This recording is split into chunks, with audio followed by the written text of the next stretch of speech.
The National Institutes of Health estimates 33,000 people suffer from a rare, debilitating disease called transverse myelitis. Researchers are learning more about this disease, though, every day. TM, as it's called for short, affects the spinal cord. It can cause paralysis. Some victims make a complete recovery. Many, however, do not.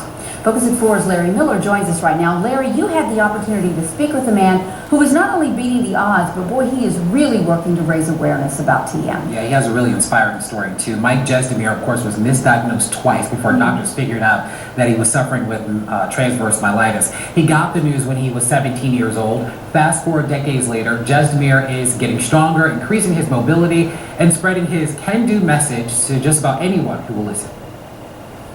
63-year-old Mike Jesdemir has lived with transverse myelitis since he was a teenager. He says the disease has taught him valuable lessons. To accomplish anything I put my mind to, I have to do it my way.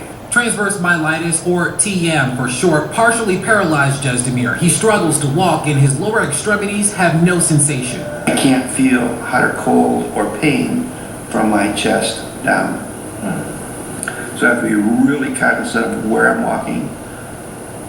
Make sure I don't bump into anything, because if I do bump into anything, then I'll kiss the floor. He says the disease came on suddenly. One day he was perfectly fine. The next day he couldn't walk. And I took a nap, and within 6 hours, I was paralyzed from the neck down.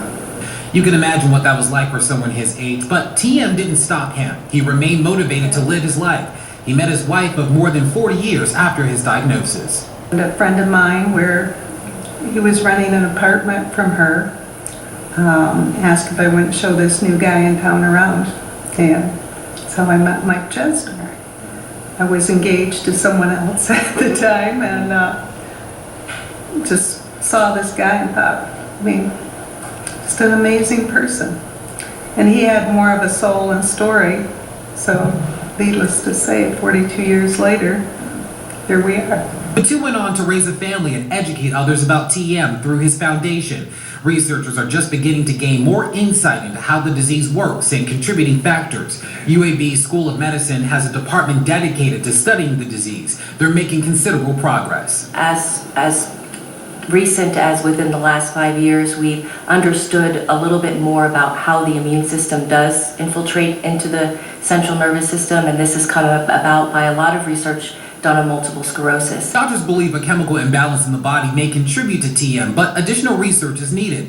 They do know that TM doesn't discriminate, affecting men and women of any age and any ethnic group. But the amount of repair or sort of recovery, so to speak, that the patient has depends on patient to patient. Jesdemir has made tremendous strides thanks to regular exercise in his home gym. He credits his good attitude and strong support system for helping him live with a disease that someone would find a death sentence. Don't just sit there and become a vegetable. It's too easy to do. You can go out there and make a life for yourself. Yeah, I tell you, Mike's a really great guy. Sounds like it. So's his wife. Yeah, absolutely. Just beautiful people. Mike Jesdemir's foundation has already donated $7,000 to UAB. Of course, they hope to donate even more money.